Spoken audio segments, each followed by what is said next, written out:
Pretty sure I want to start a family in the next 5 years, um, and just yeah, make more friends and close people I love. Yeah, I want to focus on being more connected to people.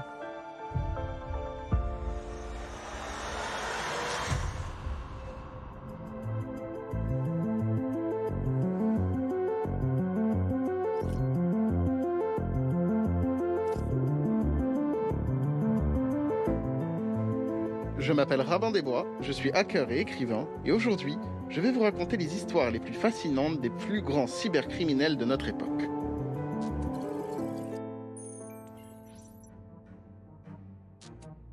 Argent, darknet et drogue font généralement un très mauvais cocktail. S'il y a bien quelqu'un qui est au courant de cela, c'est Ross Ulbricht, sans doute le cybercriminel le plus connu d'entre tous.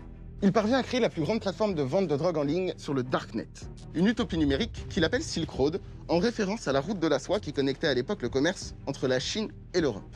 Sur Silk Road, avec plus d'1 milliard de dollars de ventes générées, Ross avait instauré une espèce de TVA 2.0, une commission de 10% qu'il prenait sur chaque achat et sur chaque vente. Cette taxe numérique lui aura permis d'engranger la somme de 173 991 bitcoins, qui serait l'équivalent à peu près aujourd'hui à 4 milliards et 500 millions de dollars. Là, clairement, Silk Road, c'était toute la planète. Et ça s'est très vite répandu comme de la poudre. C'est l'une des plus grosses affaires en volume financier, finalement, du Deep Web. C'est quelque chose qui a marqué l'histoire de l'Internet, complètement.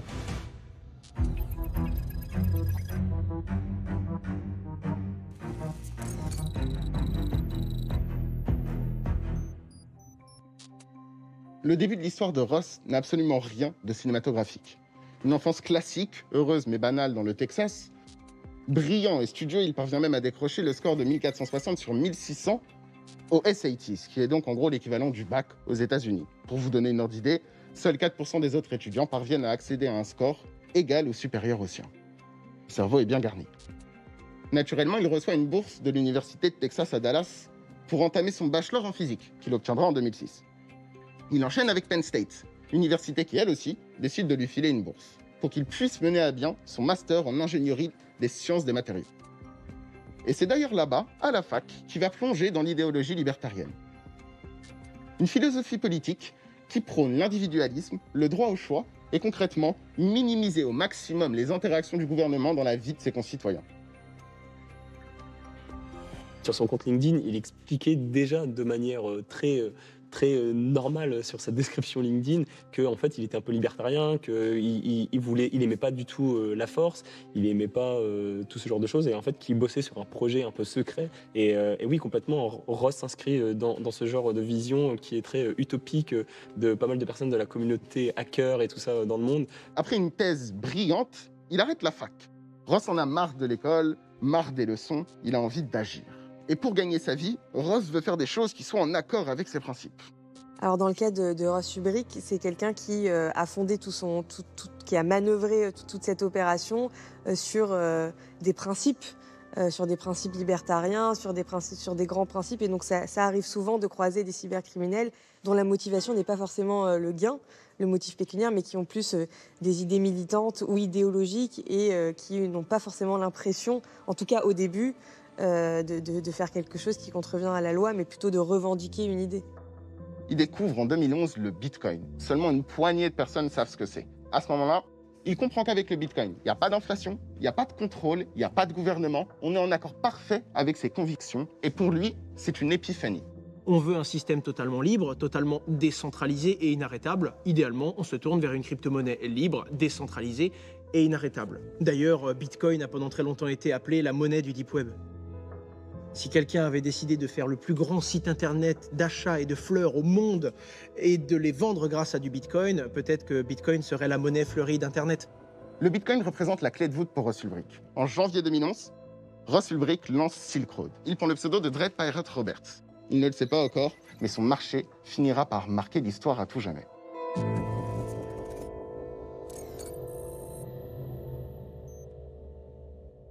Le projet de Ross est galactique. Il veut faire un site sur lequel on peut acheter absolument tout. Drogue, armes, médicaments. Silk Road repose sur une proposition super simple permettre à quiconque d'acheter tout ce qu'il désire en garantissant votre anonymat. Pourquoi c'est très connu? Parce qu'en fait, justement, c'était assez facile d'accéder à plein de drogues, par exemple, sur Internet, et de les acheter et de les recevoir directement par la poste. Toutefois, il y a quand même quelques règles sur ce site qui sont assez respectables quand même.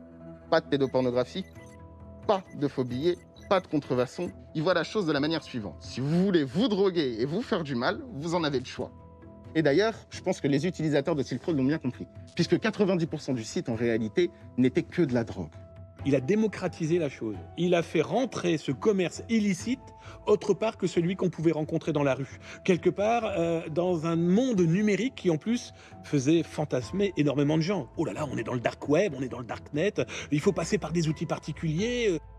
Afin de garantir l'anonymat à la fois aux acheteurs et aux vendeurs, et sans doute aussi un petit peu pour lui-même, Ross décide de baser son site Silk Road sur le darknet. Il y a beaucoup de fantasmes autour du darknet. En réalité, c'est important de mentionner que le darknet est également utilisé par des journalistes, des activistes et des personnes qui ne font rien d'illégal. Très utile pour les activistes, pour des journalistes en zone de guerre, dans des pays totalitaires, et c'est d'aider et d'améliorer la sécurité, les données personnelles en fait, des visiteurs sur Internet.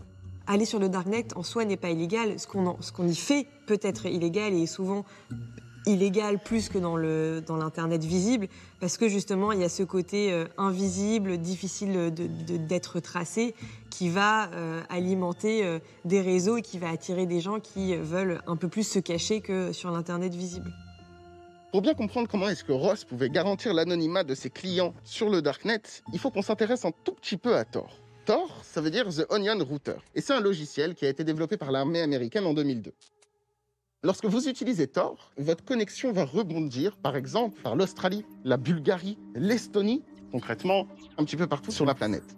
Je suis sur Tor, voilà, on ne sait pas qui je suis, on ne sait pas où je suis hébergé, on ne sait pas comment me joindre. Ça permet de garantir une espèce de couche d'anonymat supplémentaire. Ça rend plus difficile à traquer l'origine de l'adresse IP de la personne derrière l'écran. Et donc, tu peux avoir des services un peu plus illégaux qui vont être dessus parce qu'en fait, ça va permettre aux personnes de ne pas afficher leur adresse IP.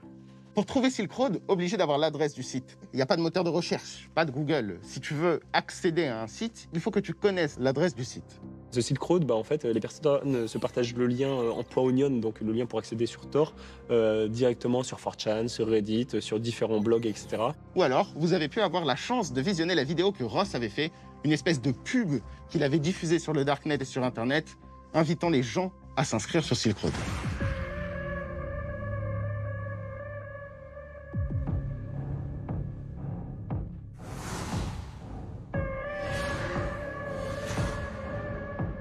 Quand les personnes passent sur Silk Road et qui commandent par exemple des drogues comme de la cocaïne, ce genre de choses, en fait ils reçoivent des colis et dans le colis tu vas avoir par exemple un livre Hello Kitty par exemple et en fait ta cocaïne va être cachée dans le livre Hello Kitty ou ce genre de choses pour pouvoir passer les mécanismes de sécurité etc. qui sont mis en place. Ross inclut même sur le site un système de notation qui, concrètement, à la manière d'Amazon, va permettre aux vendeurs et aux acheteurs de noter les transactions qu'ils ont effectuées. Et ce système de réputation a permis d'amener énormément d'acteurs importants du cybercrime sur cette plateforme. Ça rend le site extrêmement sérieux. Certains diront que Ross est l'un des premiers à avoir proposé un vrai marché libre. Le problème, c'est que qui dit marché libre dit que n'importe qui est libre d'y faire circuler ce qu'il veut. C'est simple, on va prendre eBay, on va prendre Amazon, on va prendre la Fnac. C'est exactement le même marketing. J'ai du produit, j'ai des vendeurs, j'ai des étoiles qui vont justifier que mon vendeur est un bon fournisseur de produits, j'ai un service après-vente, j'ai des moyens de paiement, j'ai un moyen de laisser un avis. Et donc, que ce soit eBay, Amazon, la Fnac ou peu importe, c'est exactement pareil. Sauf que eux, les produits sont licites. C'est pas de la drogue, c'est pas des armes. Silk Road, c'est de la drogue et des armes. Mais ils ont exactement le même marketing. Cerise sur le gâteau, lorsqu'en juin 2011, vous avez le média Gawker qui publie un article sur Silk Road. L'article cartonne. Ça met un véritable gros coup de projecteur sur la plateforme.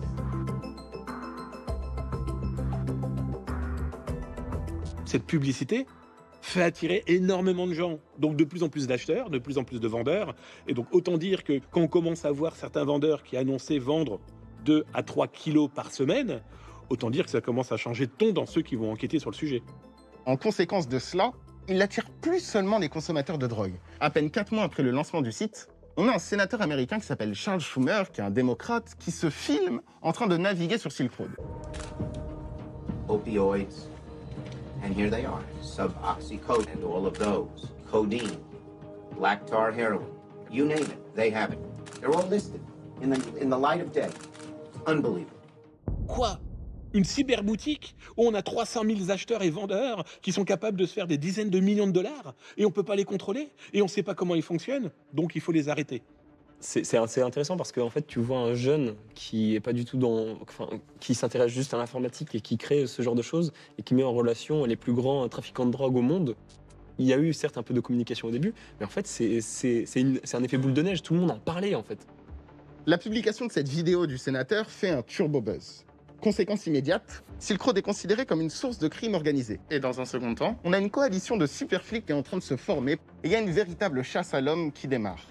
L'enquête est tellement complexe et il y a tellement de différents crimes qui sont en train de passer au même temps que les services doivent travailler ensemble.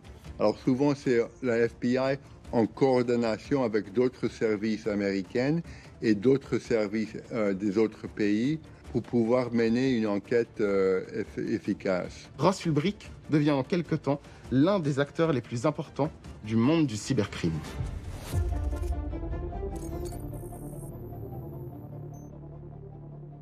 À chaque transaction, il est important de comprendre que le frère encaissait 10% de la somme. Cette taxe numérique 2.0, cette espèce de TVA improvisée, lui a permis d'encaisser la modique somme de 80 millions de dollars en seulement 2 ans. En 2012, Ross est à son prime. Il déménage à San Francisco. Changement complet de décor. Jeune multimillionnaire, pour lui, Silk Road, c'est pas juste un simple site internet. C'est son bébé, c'est son message, c'est l'expression de son idéologie et de ses valeurs. Je veux que tout soit libre, je veux pas qu'il y ait de surveillance, je veux que si vous souhaitez fumer de la drogue, servez-vous. Bref, il était dans cet état d'esprit de ce qu'on appelait la TAZ, Temporary Anonymous Zone, la zone anonyme de l'Internet où on pouvait faire tout et n'importe quoi. Souvent, dans le cas de quelqu'un comme Ross, ils peuvent inventer dans leur tête une autre raison. Ils disent, bon, on devrait avoir plus de liberté. Mais souvent, c'est vraiment l'argent, mais ça peut être l'avarice. Le truc, c'est que Silk Road finit par générer toutes les semaines des dizaines de millions et que tout seul pour Ross, ça devient un petit peu impossible à gérer. Donc, Ross va passer dans la partie recrutement. Déjà, pour tout ce qui est technique, il va recruter des développeurs pour améliorer la sécurité du site. Il va aussi recruter des modérateurs, dont un modérateur, c'est Chronic Pain, de son vrai nom Curtis Green, un Américain de 47 ans qui vit dans une région aride de l'Utah. Chronic Pain, c'est un administrateur extrêmement haut placé sur Silk Road. C'est lui qui gère les litiges entre les différents clients. Et étant donné qu'il y a énormément de transactions, c'est normal que parfois, pour une plateforme comme celle-ci, il y ait des petits problèmes à régler. Ross a son réseau, son argent et son équipe. Tout fonctionne à merveille. Mais la réalité de la chose, c'est qu'il y a d'ores et déjà plusieurs agents des forces de l'ordre qui sont infiltrés sur la plateforme Silk Road. L'importance d'infiltrer pour mener une bonne enquête est très très grande parce que l'agent qui a infiltré peut retrouver des preuves, et ça c'est un témoin qui a beaucoup d'intégrité et qui les juges en croient beaucoup. Pendant plus d'1 an donc, on va avoir cette coalition de super flics qui comprend quand même une espèce de dream team. Dedans, vous avez le FBI, la DEA qui est les stupes, l'IRS qui sont les impôts, Homeland Security, vous avez les Secret Services et vous avez même les services postaux américains. L'un des agents infiltrés n'est autre que Carl Force, un membre de la DEA, l'équivalent des stupes américains. Sur le site, son pseudo c'est Nob, et sa légende, c'est de se faire passer pour un membre de cartel de République dominicaine. Il vend de la coke, il tue des gens, en bref, il a un profil très appréciable. Pour infiltrer un réseau, il faut inventer toute une légende, une identité fausse, mais ça va être vérifiable. Et ça prend plusieurs mois pour inventer une légende, pour créer une légende. Et après, pour gagner la confiance des malfaiteurs, ça prend beaucoup de temps. Mais c'est une enquête qui, normalement, si c'est bien mené, a des très bons résultats et des preuves qui sont très fortes. Parce que le témoin, c'est l'agent du FBI. Donc lorsque Nob demande à Ross de lui trouver un acheteur pour son kilo de cocaïne, c'est tout naturellement que Ross le met en relation avec un modérateur en qui il a extrêmement confiance, Chronic Pain. Chronic Pain donne son adresse directement à Nob pour la livraison, en pensant faire un bon deal, sauf qu'en réalité, il se jette dans la gueule du loup. En janvier 2013, le premier véritable succès de l'affaire pour les flics est enfin établi. Chronic Pain est arrêté. Il est prêt à collaborer directement avec eux. Quand il y a la possibilité d'une peine sérieuse de beaucoup d'années en prison, souvent à travers leurs avocats, ils essayent de négocier un deal avec les procureurs et les services de police fédérales et les juges pour avoir une peine plus légère. Et souvent, il y a des accords entre le accusé et les services pour qu'il y ait comme résultat une peine moins sérieuse en échange pour des informations importantes. Pendant ce temps-là, Nob continue de discuter avec Ross tous les jours par message privé. Il a toujours sa légende de se faire passer pour un membre de cartel, et bien évidemment, Ross ne se doute pas qu'il est en train de parler à l'agent qui rêve d'une seule chose, l'arrêter. Au moment de l'arrestation de Chronic Pain, il y a une espèce d'angoisse qui naît chez Ross Ulbricht. Il voit petit à petit que des utilisateurs se plaignent de voir leur mot de passe changer, des comptes fermés. Et puis, il y a 350 000 $ en Bitcoin qui disparaissent soudainement de la plateforme. Et ça fait déjà quelques jours que Chronic Pain ne s'est pas connecté. Lorsque Ross fait la connexion entre tout ça dans sa tête, il arrive à la conclusion que Chronic Pain est en train de le voler. Furieux, il décide de se confier à Nob en lui demandant s'il peut s'occuper du problème. Comprendre, bien évidemment, réduire son espérance de vie à 0. Il lui promet 40 000 $ avant le travail effectué et 40 000 $ après. Nob, bien évidemment, agent infiltré, saisit sa chance. Il lui fera croire que Chronic Pain est mort avec un petit peu de sauce tomate et une belle photo en 1080p. Et Ross y croit complètement.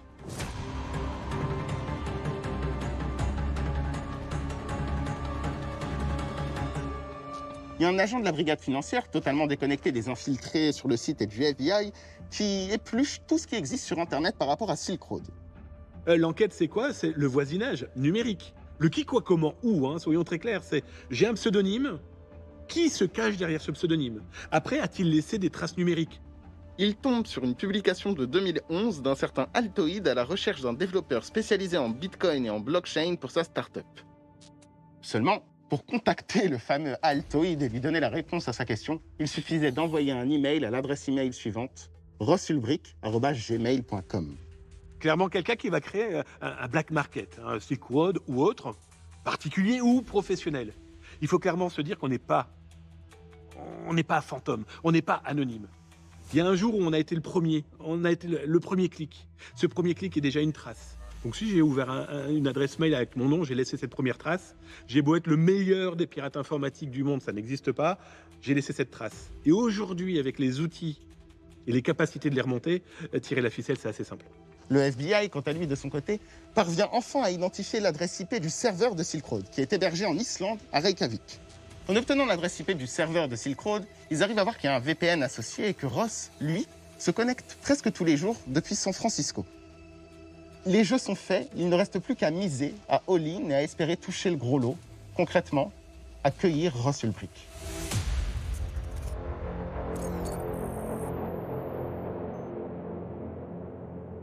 Les services d'enquête américains savent enfin qui est Ross Ulbricht. Ils savent aussi où il habite. Ce qu'il leur faut maintenant, c'est l'attraper lorsqu'il est connecté sur sa session d'administrateur de Dread Pirate Roberts pour bâtir un dossier en platine. Le 1er octobre 2013, Ross sort de chez lui.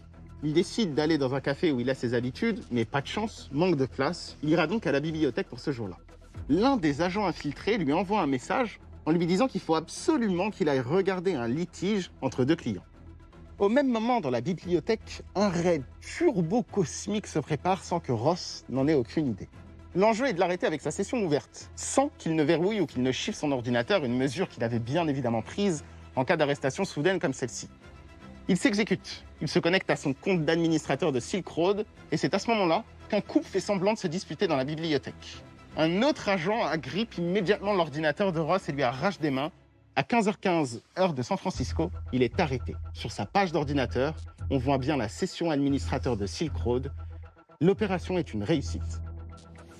Souvent, pour choper un cybercriminel ou un criminel ordinaire, c'est compliqué de faire l'arrestation d'une façon où il n'y a pas de danger au public et en même temps où il n'y a pas l'opportunité que les preuves sont détruites. Tristesse dans la communauté, on peut lire sur le site le bon dos du FBI annonçant la fermeture et la saisie de ce site. 7 chefs d'accusation sont retenus contre lui. Ça va du blanchiment d'argent, aux stupéfiants, aux crimes organisés, et même les faux meurtres que lui avaient mis sur le dos les agents du FBI sont comptés dedans. Parmi les arrestations, le FBI va prendre un malin plaisir à traquer tous les acheteurs et tous les vendeurs qui figuraient dans la base de données qu'ils ont récupérée. D'autres personnages clés de l'enquête seront également arrêtés par la suite. Aussi fou que ça puisse paraître, le fameux Nub, de son vrai nom Carl Force, a été condamné à 6 ans de prison pour avoir volé plus de 1300 bitcoins à Ross Ulbricht. Un autre agent infiltré s'est également fait arrêter. Il s'agit de Sean Bridge. C'est un ex-agent des services secrets et il avait participé à l'enquête depuis le début. C'est rare qu'un agent infiltré bascule, mais ça peut arriver et c'est important de prendre des précautions pour bien choisir quelqu'un pour faire ce genre de boulot. Maintenant, il y a tout un système dans le FBI. Il y a une unité qui a été créée pour protéger psychologiquement les agents qui font les infiltrations. Ross, véritable architecte de cet empire du crime, va connaître une double peine de perpétuité. Une addition extrêmement salée. Les peines de Ross sont des peines qui n'auraient pas pu exister en France parce qu'on a le principe de non-cumul des peines qui va plafonner les sanctions en fonction des différents délits qui vont lui être imposés. Aux États-Unis, on sait qu'il n'y a pas ce non-cumul des peines, ce qui peut expliquer cette sanction qui peut paraître très extrême. Et je pense au vu de l'ampleur du montage de Ross, il y a aussi une volonté d'exemplarité sûrement derrière le juge, derrière cette décision qu'a pris le juge américain. Alors, il faut savoir que Ross, sa peine est complètement folle. D'abord, pourquoi ? Parce qu'elle est très politique. On a quand même quelqu'un qui a ouvert une boutique, qui vendait de la drogue et qui se disait à tout le monde « Venez chez moi, vous risquez strictement rien ». Donc clairement, le politique américain a détesté ça. Hein. Le FBI a clairement été diligenté pour attaquer. Point barre, ils ont mis 3 ans, mais ils l'ont eu. À travers une association intitulée Free Ross, il récolte plus de 340 000 $ pour justement payer les frais de justice de Ross Ulbricht. Il y a plus de 500 000 personnes qui signent la pétition aussi disant que sa peine est trop sévère. Le 9 décembre 2021, une organisation décentralisée qui s'appelle Free Ross DAO a également acheté les NFT de Ross que sa famille avait publiés en vente aux enchères pour lui. En tout, ce sont 2800 Ethers, soit à l'époque 12 millions de $, qui ont été récoltés et qui serviront directement pour la défense de Ross. Et aujourd'hui, on se rend compte qu'il continue à avoir énormément de soutien. Et les gens aussi veulent le soutenir parce que dans son message était de dire bah voilà, je veux un petit peu plus de liberté. Je veux que les gens puissent faire ce qu'ils veulent sans avoir l'aura d'un gouvernement au-dessus de sa tête.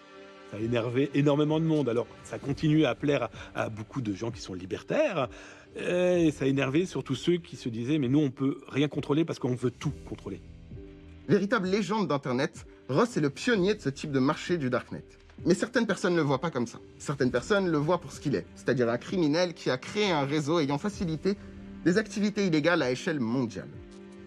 Moi, j'ai du mal à comprendre en tout cas que ce genre de personne soit mise en avant et mise en valeur pour ses actes. Ross n'est pas un ange non plus, il gagne sur ses transactions, il sait très bien ce qu'il fait et il le fait en toute illégalité. Alors pour moi, Ross n'est pas un héros. Clairement pas. L'histoire de Ross est extrêmement controversée. Il soulève des questions importantes sur la nature d'Internet, le rôle du gouvernement dans sa réglementation et les limites de la liberté individuelle. Les États-Unis ont passé un message clair à travers sa condamnation pour dissuader tous ceux qui auraient la même idée que lui. Yeah, I want to focus on being more connected to people. Very good. And 20 years. 20 years. I want to have had a substantial positive impact on the future of humanity by that time.